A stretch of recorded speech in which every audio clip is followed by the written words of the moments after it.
Life Management Science Labs would like to acknowledge that we live and produce this podcast on the traditional lands of the Wurundjeri people. We'd also like to acknowledge the traditional owners of the lands of our listeners and our international colleagues. We'd like to pay our respects to their elders, past, present, and emerging.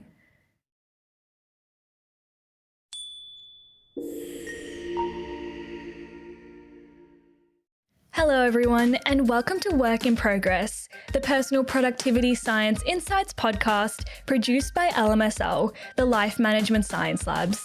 We are champions of life management science, providing structured insights informed by science and inspired by practice on key aspects of conscious living. Each week, we bring you scientific and practical insights on each element with the expert knowledge of professionals in the field. I am your host, Joanna. Let's get started. Hey everyone, I'm your host, Joanna, and welcome back to Work in Progress, our personal productivity podcast. So on today's episode, we're going to be chatting about breaking the procrastination cycle and looking at how we can overcome chronic delay in work and life. So joining me today is Paty Johnston. Paty is a procrastination and ADHD life coach. She helps overwhelmed professionals stop procrastinating in less than 30 days to regain their power, conquer avoidance, and achieve their maximum potential. So, hi, Paty, how are you today? Hello, Joanna. I'm great. Very honored to be here. Thank you for having me. Yeah, of course, it's our pleasure. Before we jump into things, would you like to tell us a bit more about who you are and what it is you do? Absolutely. Yes. So basically, I'm a procrastinator coach. The reason mainly is because I was born a procrastinator myself. And I suffer with procrastination for a long time. And I discovered the secret to be able to overcome it. So I have specialization in emotional intelligence and neuroscience. And now I have the privilege to teach people how to overcome it themselves. Brilliant. And how long have you been working in this field? So I've been a coach for more than 10 years. And I started, so this is the story of my life in a minute. I was born in Colombia, South America. And then I moved to the US and lived in the US for a long time. And then I moved to Australia and lived in Australia for 5 years. And it was in the US where I started becoming a coach. And when I came to Australia, I started teaching a classroom on how to become a coach. And then during all of this time, I became a leadership coach, and I worked for companies, working with the teams, making sure that they would get along. But every time that I saw somebody struggling, I would go back to the reason I was stuck at some point, and it was basically procrastination.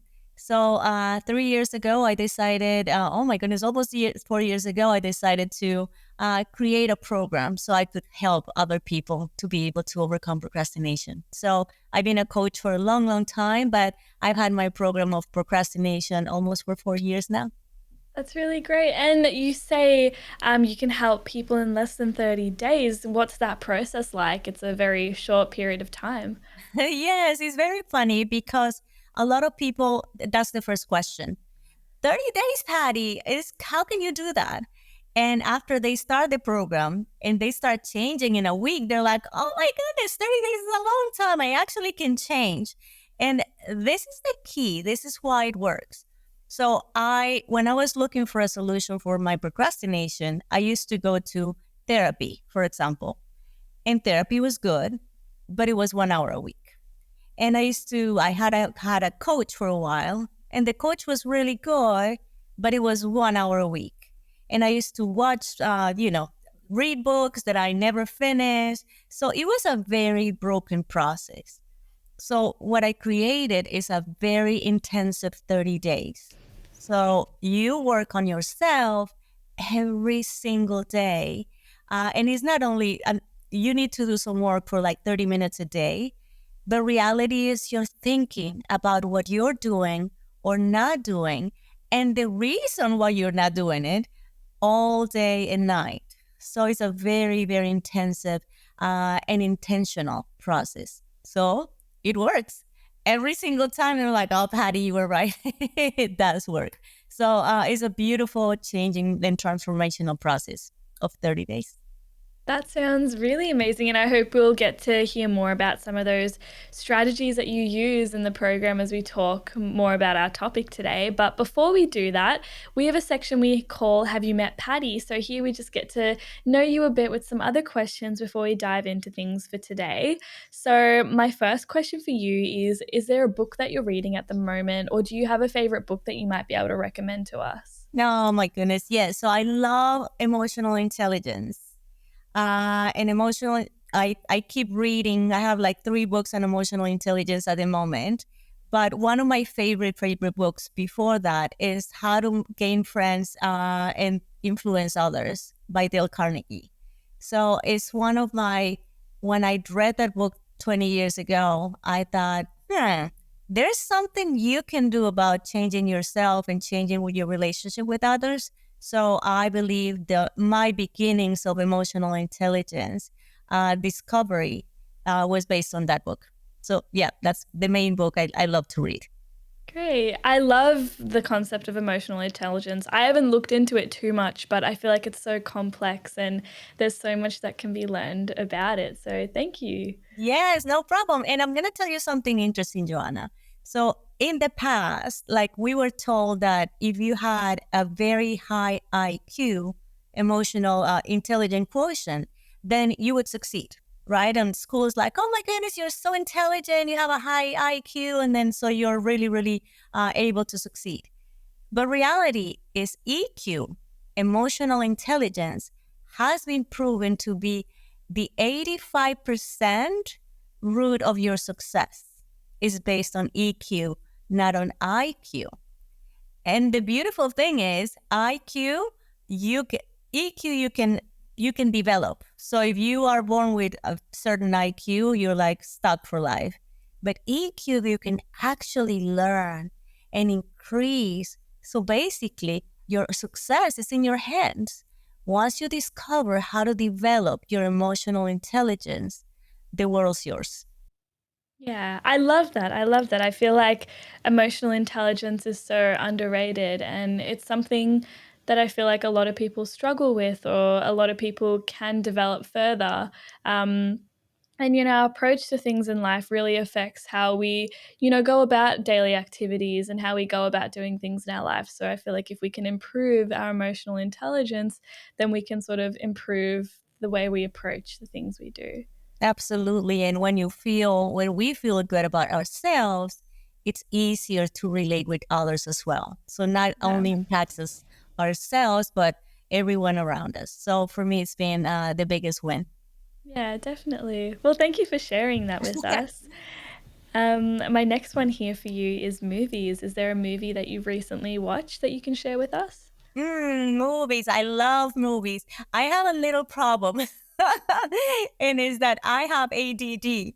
So everything I watch, I have to watch it again because I forget. So right now, I think I was in a plane. I just traveled from the U.S. to Australia, so I had a long time to watch movies. And then I watched, I think for the 10th time. Oh, I forgot the name already. I don't remember the name of that movie, but I'll tell you another one that I just watched. Pride and Prejudice is the one that I just recently watched. It was just beautiful. A love story, entertaining. Yeah. Oh, I do love that movie. There is a zombie version of that movie as well. No way. Yeah, so I'm not sure if you've heard of that, but it's called Pride, Prejudice, and Zombies. So it's the Oh, same well, concept, okay. but with zombies. Oh, there you go. Now I have to watch that one. Yeah, no, it's very interesting. I do love it. So definitely give that one a go. Okay, I will. Thanks, Joanna. Awesome. Next one here is podcasts. Do you listen to podcasts yourself? I do. I do. I love podcasts myself. I like Tim Ferriss. I actually read Tim Ferriss' book, the 4 Hour Work Week, a while ago, and it was an inspiration for me because I thought, there's a better way to actually find balance in work, less but more the smarter way. So I listened to him. I really liked Tim Ferriss. Yeah, awesome. I haven't heard of him before. What kind of topics does he talk about? He talks about productivity. So he has a book. If you come across with it, I just love. It's one of my favorite books. It's called The 4 Hour Work Week, and it's a way for you to work only 4 hours per week. So it's based on systems and how, especially in the US, we feel that for us to be productive, we have to be doing a lot when it's kind of the opposite. Yeah. Sometimes, and that's one of the things I teach in my course on how to stop procrastinating in 30 days, is sometimes we're too busy, but we accomplish little. So it's like, oh my goodness, what a long day. I did too much, but what did I do really? So he was such an inspiration for me, and that's the type of life I live now. Working smarter. I work and travel the world at the same time. So I keep on listening to what he has to say. Really good. Highly recommend them. Yeah, I feel like working and getting to travel the world is living the dream. So that sounds really great. But yeah, I feel like these days we're so encompassed by the fact that we need to be busy all the time. And if we're not busy, then we're not being productive. Yeah, and then we question ourselves. It's like, oh well, it's like taking 1 hour for you to relax or just to call somebody feels, guilty. It's like, oh, I should be doing this or should be doing that. When reality is there's a there's a better way to handle time. And again, it's based on emotional intelligence because our feelings many times dictate the way we act. And as long as we're at peace with ourselves, knowing that we're doing exactly what we need to be doing, then we'll be okay. There's no need to rush or to pack days with lots of nothingness. Being aware of what's best for us is the key on how to overcome fears and procrastination overall. Yeah, definitely. I feel like if there's one thing that people can get better at is knowing what to do with spare time or downtime because often we have time to ourselves and we don't really know what to do with it or we feel bad for sitting and doing nothing. Yes, absolutely. And then one of the things that I noticed with my students, and that was my issue before, is that I didn't have clarity on my priorities. Or if I did, my time will not reflect my priorities. It's like, oh, yeah, so me, family, this, blah, blah, blah. And then when you saw my time, it's like work, work, work, work, family, friends, me. I Yeah. was generally the last on my list, and that was exhausting. So that's one thing that I work with my students is that prioritize yourself. And in the past, I thought that was selfish. It's like, oh no, I'm a giver, so I need to give to my coworkers and my clients and my family. But that's not true. Yeah. We need to give ourselves first, whatever we need, so that we can give the best of ourselves to others. It is a big lesson there, but it's doable. Yeah, no, I definitely agree. I feel like it's so important to be able to prioritize ourselves. And I feel like the concept of working on yourself has become so foreign. Like, you'll talk to people and they're like, oh, yeah, I'm working on myself, or oh, I want to work on myself, but no one really knows how to do that. And because it often requires looking within and focusing only on yourself and not people around you, which is hard to do because you're like, oh, I want to focus on this person or I want to focus on doing these things or I want to focus on getting something when you should be looking within and trying to, figure yourself out before you look externally. 100%. And I love that, Joanna, because, it was funny. One day I went with a friend of mine. We went to have a massage together. And she brought her phone and she wanted the lady to do the massage on her while she was responding to emails.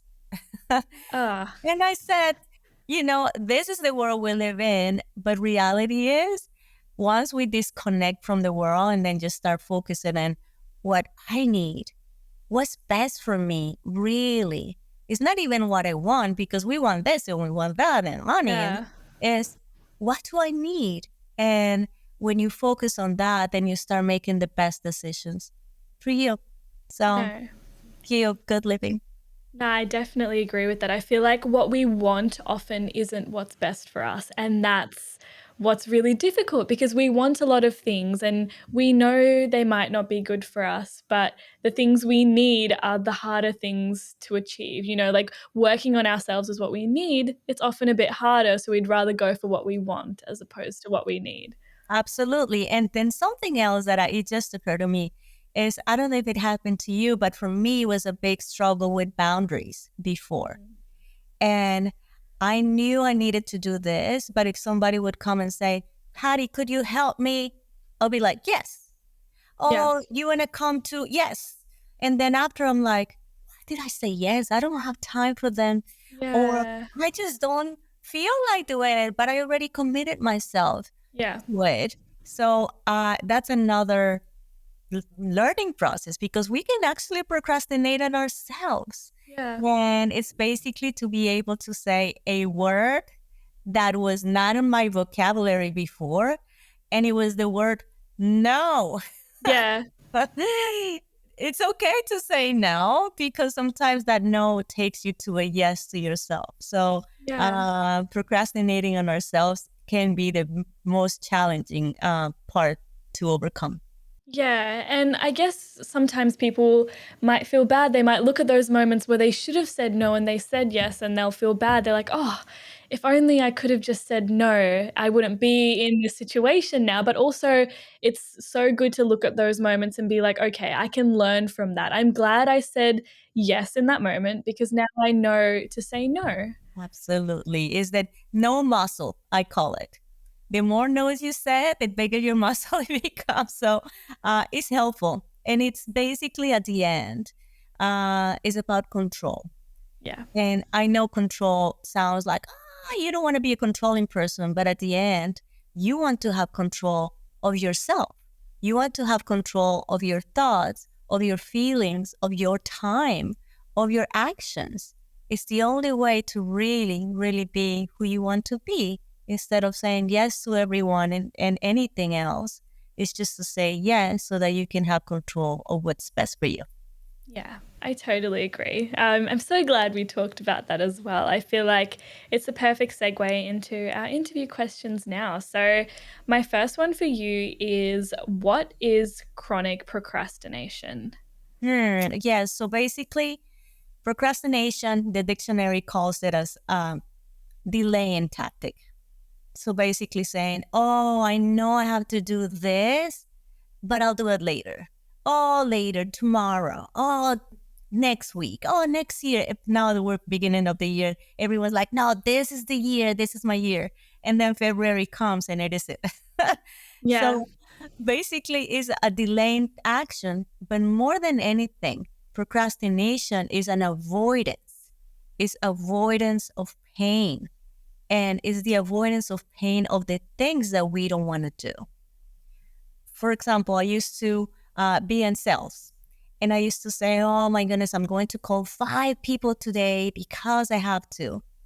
But deep inside, I didn't want to, because I didn't want to feel rejected. I didn't want them to say no to me. I didn't want them to think, oh, Paty, she's so pushy or she's so salesy or whatever. So I would say, okay, yes, I'm going to make the call. But before, let me check social media. And I'll be like, oh my goodness, so-and-so got married and they didn't invite me. I cannot believe this. Let me see who went. And I'll be like, click, click, click, click. But what I was doing, it was just an avoidance strategy, avoidance of the pain of feeling rejection. So procrastination is basically avoidance of what we don't want to do.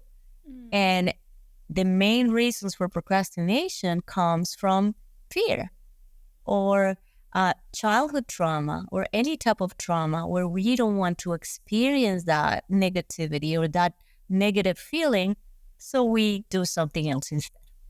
Yeah. And do you think we could also procrastinate good things? Like, for example, we were talking about working on ourselves and, self work. And sometimes we procrastinate that. We would rather sit and do nothing or do the things that are easy. Like, for example, watching Netflix. You're not really working on yourself while you're doing that. So I guess we can also procrastinate, things like working on ourselves, which is a positive thing. Yes, absolutely. I actually, that's the biggest procrastination in many cases, not doing what's best for us. In Netflix or any other distraction is just an avoidance strategy, is not to think about what I should be doing. Going exercising or eating this or reading a good book or, just doing the right thing for yourself is it takes effort. And Yeah. sometimes we don't want to face certain things. So we go the easy route, then Yeah. the Netflix route or the social media route. So it's just an avoidance strategy. Yeah. And what do you think are the major causes of procrastination? We talked about fear being one of them. Are there any other ones? Yes, basically any negative feeling that we have, any negative emotion has a direct impact in ourselves. Anxiety, for example, the feeling, this is very common, of overwhelm. When we have a lot of things to do, guess what we do? Nothing. Yeah. Because it's too much. And then we just go for the easy route. And that's when I'm very busy. I don't have time for anything else comes because we're just trying not to feel like that. Something else that is actually was very shocking for me was, so I grew up in a very, I don't know, I don't have the perfect family. Not many people do. And I grew up in a very negative in words type of things towards me. Oh, Patty, you're this. Oh, Patty, you're that. So a lot of those negative voices growing up stayed with me. And when I was about to make big decisions, open up my own business or going here and there, all of those voices were in the back of my head still. So that delayed or put me in a place where I didn't want to take action. So that's another very big one. Are traumas, childhood Yeah. traumas, adult traumas. People have said things to us and it becomes an rejection and we just avoid it. So we don't do the things that we're not supposed to be doing because what if? What if I fail? What if they think wrongly of me? Perfectionism, believe it or not, Joanna, is another way of procrastinating. Yeah. I will not do it until it's perfect. But it's at the end is fear of how people perceive us. So Yeah. uh, until we find our own reasons for procrastination, we're going to be staying there. And that's the work we do. That's what Yeah. works. Yeah, and it's a bit of a sad reality, I guess, because, for example, coming back to this whole thing of, self work, for example, it's one of the most productive things we can do for ourselves.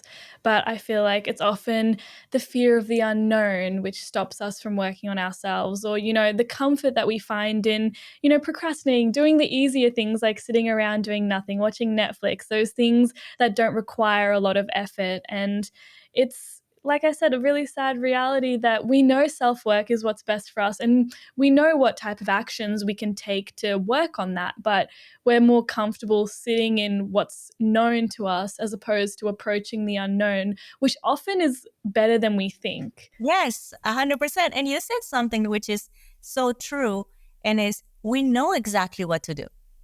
It's not that we don't know, we know exactly. And that's the most frustrating part because at the end, when you know what to do and you don't do it, you're failing yourself. Yeah. And that's when guilt comes in place. And that's when, there's something I call the cycle of procrastination. And it starts with anxiety. So I'm anxious because I know exactly what to do, but I'm not doing it. I replace it with pleasure, watching Netflix or just sleeping longer than I should. And then the guilt comes. And then anxiety again. So it's a vicious cycle. And if you do that cycle over and over again, you become angry. Yeah. Angry at who? Angry at yourself, because how is it possible that I wasted another morning or another night or another week or another year and I'm in the same place? So Yeah. that's the cycle that needs to be broken. Yeah. And it can be quite frustrating, especially like you said, when you know exactly what to do, like you know the steps you need to take, the actions you need to do. They're normally quite accessible things you can start doing for yourself, but it's really, disheartening when you know you can do those things, but there's also something stopping you. So what would you say is the first step to doing those things? Yeah. So very first secret, what I call of to be able to change, is to accept, to be honest with yourself. Because most people, when I talk to them, they're like, oh, yes, it's bad, but it's not that bad. Yeah, it's okay. Life is good. But there has to be honesty with yourself and say, this is not where I want to be. I know I could be in a different place. I know I'm not doing what I'm supposed to be doing. So that's the first. Second, increase emotional intelligence. Emotional intelligence is key. And the third is find a coach. I am a coach and I have a coach. Because I'm a believer that we need professionals to help us Yeah. realize our blind spots, to show us the way. If it's, I met people that 5 years ago had said to me, oh, Paty, I need you. I wish I had taken your course like 4 years ago, because it's the only way to grow. And we talked about books and podcasts is to learn from others. So that would be key. So be honest, learn about emotional intelligence, and find somebody to help you. Yeah, and I totally agree on finding somebody to help you. Like, even if you don't have access to a professional, I feel like it makes a world of difference. Even just talking to a friend about things, like, yes, you can talk to yourself, but you're just reaffirming the same ideas to yourself because you only know what you know. But when you talk to someone else, you get to know what they know as well. And it really helps reshape how you see things. And I guess it can be sort of like the boost you need to, get up and do that first thing you need to do to, work towards whatever you're working towards. Absolutely. And then find somebody that is really, one, reliable, second, be accountable to. Because I find I have a lot of professional ladies that come to me and they're like, okay, I want to take the course, for example. But they go to their husbands and their husband's like, what do you mean? You're great. You don't need to change. You're absolutely fantastic. So, that it's out of love. But sometimes people that love us are the ones that don't help us grow. Yeah. Because, they're like, oh, no, you're okay. Or let's do accountability. And the accountability lasts for 1 week and then they forget. So Yeah. it actually needs to be somebody that you can rely on and they have the knowledge to help you grow. Yeah, definitely. And what do you think are the benefits of, improving, our procrastination for the better on our personal well-being, but also our professional success? Oh my goodness.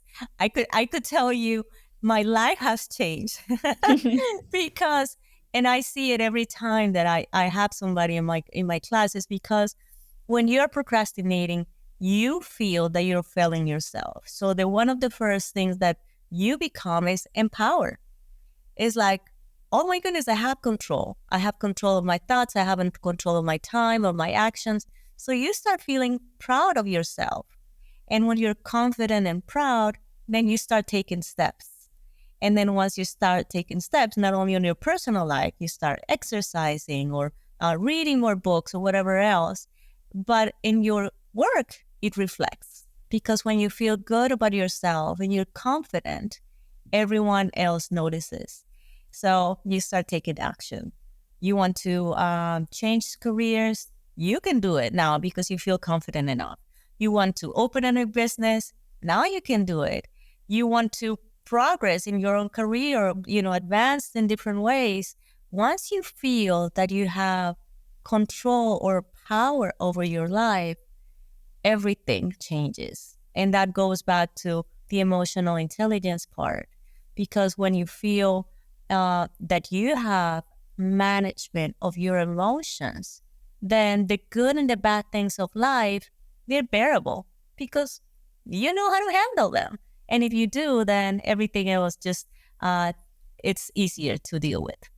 Yeah, definitely. And I feel like it's a bit of that phrase, I can't remember exactly what it is, but you kind of attract what you give off. So if you're giving off really confident energy or you're feeling really great about yourself, you'll be able to attract the things you want into your life. Absolutely. And then something else, Joanna, is that, and when we have clarity, then we can actually not only know where we're going, but people will follow us when we have clarity of who we are and where we're going. I I have a lot of people that come to me and they're the sales, or they have their own business and they need to sell. And then you talk to them and I'm like, oh, so what do you sell? And they're like, well, I don't know.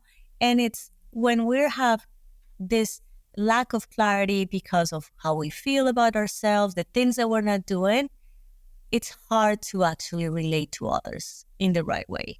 So Yeah. everything we feel, you'll see in the results of your life, both personally and professionally. It just works. Yeah, and what are some strategies, I guess, we can use to help overcome procrastination in the long term? Like we talked about, for example, being honest, reaching out for help, improving your emotional intelligence. What are some other strategies we can use? Yeah, so it's very interesting because I get invited to be a speaker, like here and places, and they're like, tell me the the secret, to overcome procrastination. Yeah. And this is it. You need to find the why, your why you're not doing what you're doing.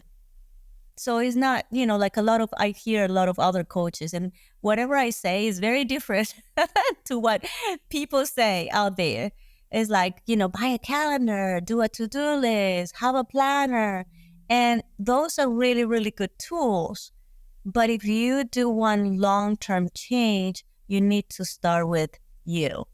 So people talk about, oh, find your why. And people say, well, find I'm doing it for my kids or I'm doing it for my family. We need to find the why is it that I'm not doing it? Not the why in the future, but the why in the past. Why is it that I'm in this place? Yeah. So that would be it. You need to do the work yourself or find a professional that will help you do like a little heart surgery. Is that where am I coming from? How is my childhood? How is that impacting me today? How am I feeling during the day? If I'm feeling very overwhelmed, how is that impacting my emotions? So it's basically break down our feelings and see how past feelings, present feelings, and see how that's having an impact on our actions or lack of thereof. Yeah. And the more I guess we talk about this, the more I realize how beneficial it would be to have a professional working with you on this. Because, for example, we're talking about things like emotional intelligence, which is complex. And it's sometimes hard to break that down and learn about it on your own. And it's also hard to sort of think about your past and sort of think about, okay, what from my past is stopping me from doing what I need to do in my present. So I guess it is really important to have someone who can help you do that. Yeah, it's key. It's really key to have a professional. And that's why we're going back to our first question is like, does it work in 30 days? It does work in 30 days when you know what you're doing Yeah. because it has a set of steps on how to actually get you to the root of the problem. This is not anymore just buy a calendar. Is go back to the real deep root of the problem. Once you fix that, then it lasts forever. And this is the funny thing is, I have a coach and my coach says, Paty, your course is too effective. Because she's like, you should have like a long-term coaching relationship with your clients. I'm like, no, I want them to change in 30 days. And when they do, I'm happy. I don't do this for money. I do this to see them succeed. So once you fix the problem, then you're off you go. We're best friends forever. But, now you can actually do what you need to do. Yeah, exactly. And I love the focus on, just getting people what they need so they can, they don't need to waste any more time procrastinating, waste any more life, waiting till the moment that they're okay to start, doing the things they want to do. Yeah, absolutely. And then this is something else. Like people say, oh, it's never too late to change. But guess what? Sometimes it's too late. Sometimes opportunities come and go.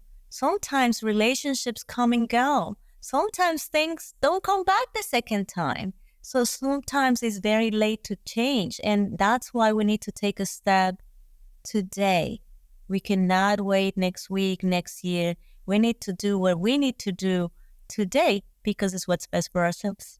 Yeah, and I'm kind of glad we're recording this, very early on into this year because, it gives people hope that you've got all year now to, start working on whatever you need to work on, whether that's yourself, your career, whatever's stopping you from doing what you need to do. Like you've got all this time, and I feel like now is the perfect moment, to start doing those things.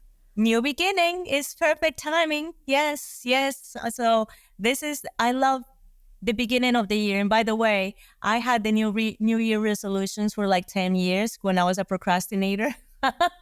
Every January is like, oh my goodness, here we go again. But I'm here to tell people you can actually change for good. And this is your time. So I'm really glad that we're here. Yeah, me too. Great. Well, moving on into our next section, we're just going to dive into some practices and strategies a bit more. So this is our practices experiment debrief section. So here, I'm just going to ask you if there are any practices that you personally use to help you overcome procrastination. Yeah, absolutely. So I used to have like a block of emotions. It's like, oh, I'm feeling bad, but I really don't know exactly what's happening. So I actually had to start breaking down. And by the way, most people use, I'm happy, I'm sad, I'm angry, I'm tired. But actually, there's hundreds upon hundreds of emotions. So one of the things that I used to do, especially at the beginning, was to break down exactly what I was feeling. And then I started doing some little emotional journal. So every day I would just start writing down my emotions during the day. And then as soon as I started seeing a pattern, then I started tweaking that pattern. For example, I used to wake up very overwhelmed, thinking, oh, I have so much to do and so little time. I don't think I'm going to do everything I need to do today. And that will start my day in a negative note. And that will just like drag during my whole day. So when I started realizing that mornings were actually difficult for me, especially at the beginning, then I started creating through emotional intelligence and neuroscience. I'll tell you a little bit about neuroscience in a moment. Strategies to change that mindset. And now I became annoying because I wake up very happy. And my family's like, oh, here we go, Paty. I'm like, oh, good morning, everybody. But reality is that was not my natural state. I was able to change it because it was affecting me in a negative way. And now I actually have control and management of my own emotions. Yeah. And I'd love to ask, how did you get to that point where, you went from, oh, mornings aren't my favorite thing to being so happy and bubbly and great in the mornings? Yeah. So actually, it took me a long time. And that's why we go back to look for a professional. Because what I teach people in 30 days, it took me years, of like waking up and say, there's something wrong. There's something wrong. And then I started studying. I started going to therapy. I started doing, meaningful things to find the reasons why I was that way. And there's something else I wanted to talk to you about, and it's neuroscience. And I love the science behind our brain and how we can actually command our brain into action. I don't know if you have doggies or have had pets in your life. Yeah. I do, yes. And I actually rescue a baby, a doggy baby in Australia, like 10 years Oh, ago. And now she's in the US. Uh, but I tell my doggy, sit, and she sits. Roll, and she rolls. And so she's very obedient to my command. And I learned a technique for me to command my own brain, which sounds crazy because it's my brain, but still I didn't have control of it. yeah. So it took me years to be able to manage both the negative emotions that I was experiencing and actually command my brain into action. So that combination of both is what helped me now wake up happy about my day because I know everything I need to do, I will do. And that's a fact. Yeah, and I guess it does take time to reach, that sort of point. Like, we obviously can't wake up one day and decide, okay, we're going to do everything we need to do, and then tomorrow everything's going to be totally different. Like, I'm sure you'll notice some changes, but like, Yes. yeah, And that's exactly why we need to go deeply into the why behind it. yeah. Like I had a family of mine, a family member, he had a headache for 40 days Oh, last year. And we're wow. like, go to the doctor. He's like, no, I'm okay. 40 days at the end, he went to the doctor. And the doctor didn't say, oh, don't worry, just have these painkillers. No, they said, we're going to do a brain scan. We're going to do some blood tests because they needed to find the real reason behind his headache. And they found the reason, and thank God it was not bad. But it's exactly the same thing that you're saying. Yes, there's some techniques, but at the end, it needs to start with the root of the why I'm here. Yeah. That's actually very interesting because if you think about anything, like you go to the doctor and you say, hey, this is what's wrong, they're not going to immediately be like, okay, this is what's wrong, this is it. They're going to go through some tests. They might send you to someone externally, and it could be an entire process. It might take weeks or months to finally get a diagnosis. But even at the end of that, even if you get bad news, there's almost always a solution to it. Absolutely. Yes, if you know what the problem is. Yeah. Otherwise, there's nothing to be done because you need to know exactly what's happening. And, like I work with people for 4 weeks, and on week 1, it's called why. And that's exactly the reason, because we need to first find the why behind your procrastinating. Yeah, exactly. And I guess we can sit there and try and self diagnose and figure it out for ourselves, but you won't actually get to the root of it unless you find someone who's going to be able to help you get to that solution. Yes, or like me before that, I did it on my own. It took me years.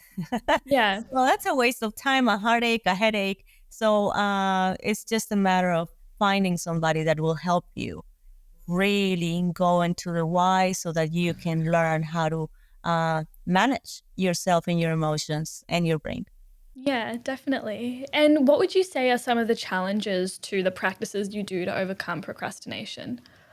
Yeah, sometimes it's the avoidance. So I get a lot of people that come to me and say, I'm not really sure. Maybe this is not the right time. Maybe it's not too bad. So that we are sometimes our worst enemy. And that's why I said the first step is to be honest. A lot of the times people don't want to accept that there's a problem or don't want to accept the gravity of it, and they think they can just live like that. And I recently I have one of my students that said to me, I'm not really sure why I'm feeling like this all this time, but I don't think I need to change it. Once she joined the program, she said, oh my goodness, Paty, I've had abuse my whole life and I didn't want to face it. And I realized now I'm very angry. And anger, believe it or not, Joanna, is one of the biggest reasons for procrastination because you're Yeah. like upset with life, upset with yourself and with your parents and with this and that.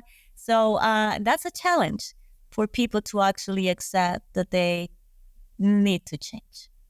Yeah. And how would you say, working on these things and implementing these practices in your life has changed your productivity and approach? Oh, completely.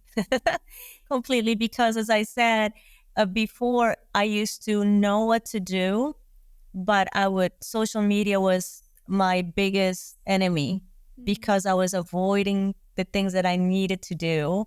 I used to say, oh, I'm going to exercise 4 times a week and I'm going to eat healthier. And then I wouldn't do it. So I would feel bad. I would hide from people, I would hide from myself, and I would hide from meetings. So definitely when I work on being more productive, not only on the things that I'm doing, but about myself, then I feel confident enough that I can do what I need to do, including resting, Yeah. including going out and doing things that I like. So I'm definitely have control of my time through the control of my emotions.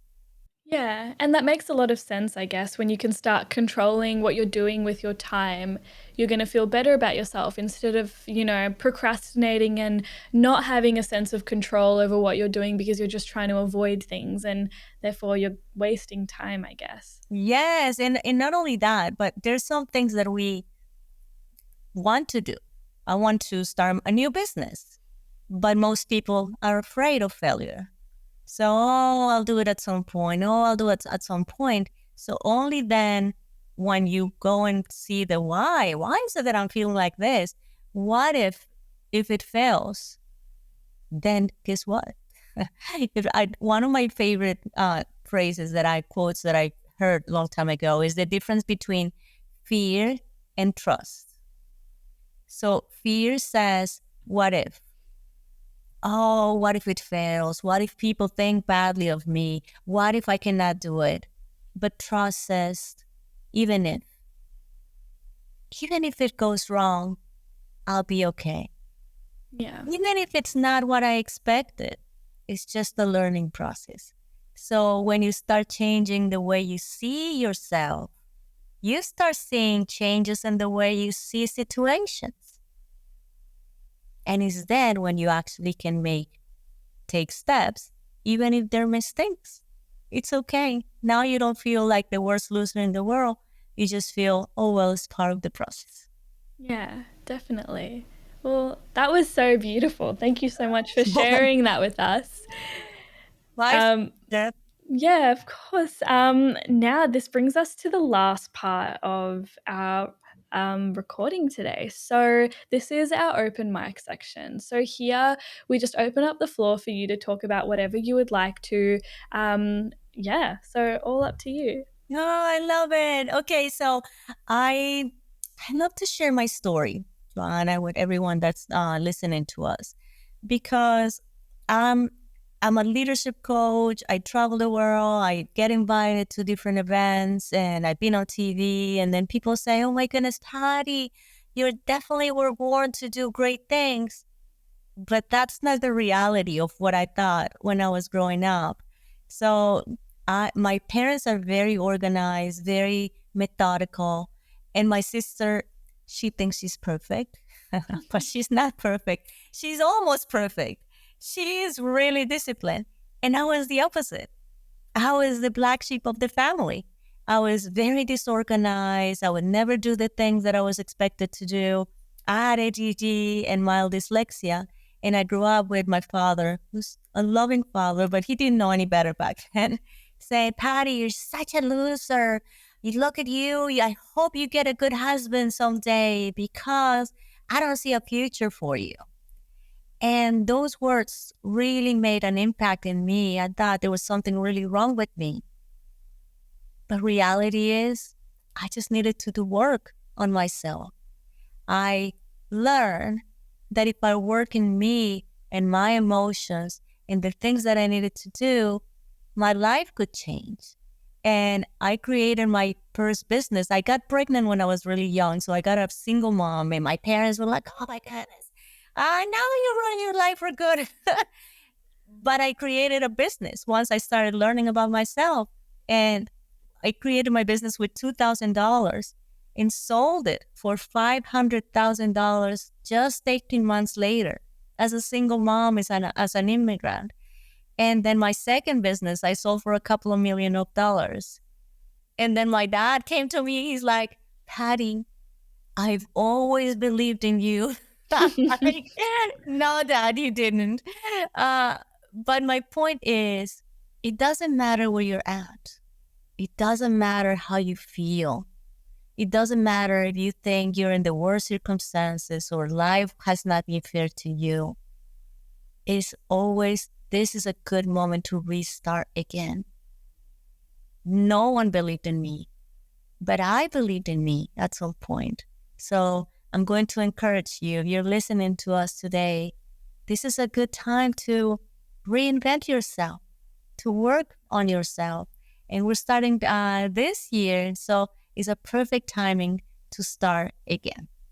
Yeah. Oh, well, thank you so much for that again. That was so enlightening and so inspirational because I feel like a lot of us can relate to, sometimes not believing in ourselves or not even having anyone around us believe in us. And that can be really hard because we might be going through something very difficult. I feel like everyone's always going through something, but it's not the end. And I truly believe that it always does get better, but it's really hard to see that in the moment when you're going through something. And yeah, like what you've just shared with us is proof that it does get better. And I think it all starts from within and just working on yourself and not worrying about other people around you. Yeah, absolutely. And then look for help, be honest with yourself, and do the work. Everything will be okay. Yeah, and I feel like that's exactly the opposite of procrastination when you decide to take those actions. Absolutely, absolutely. And that's why people come to me, and somebody asked me last week, Paty, are you upset that you see people like coming to you is like, oh, with problems and they don't see themselves? And I'm like, that's very interesting because I don't see people how they come to me. I see them as their future selves. Like they talk to me, I'm like, oh, I'm going to do wonders with you.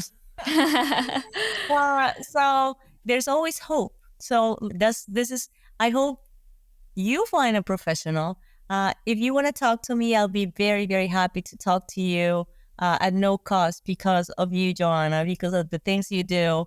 For your listeners, if they want to get in touch with me, I will be very, very happy to have a coaching session with them if that's what this is at. So I'll be here helping people.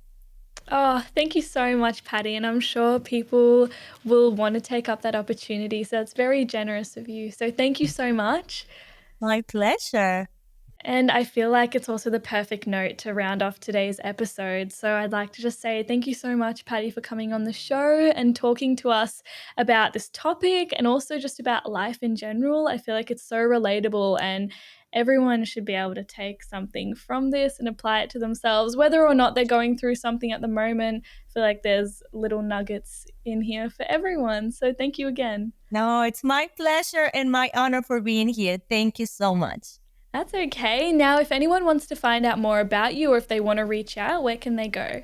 Absolutely. So you can actually text me. My phone number is in the US. So it's +1 813 789 1097. +1 813 789 1097. Or my website is www.stopprocrastinatingtoday.com. stopprocrastinatingtoday.com. Perfect. Thank you for that. And to everyone listening, if you missed that, we've got all of Paty's details down in the description below. But thanks so much for tuning in and we'll see you next time. Sounds good. Thank you. You have been listening to Work in Progress, the Personal Productivity Science Insights podcast produced by the Life Management Science Labs. Listen to episodes from LMSL's 10 Life Management Perspectives on Apple Podcasts, Google Podcasts, Spotify, YouTube, or other podcasting apps on your smartphone. If you enjoyed this episode, please consider rating our show, sharing it, and subscribing to our channel as it helps other people find it and us grow to bring you more quality resources. More of our work can be found on our website pp.lmsl.net, where you can join our movement. I'm Joanna. Thanks for tuning in.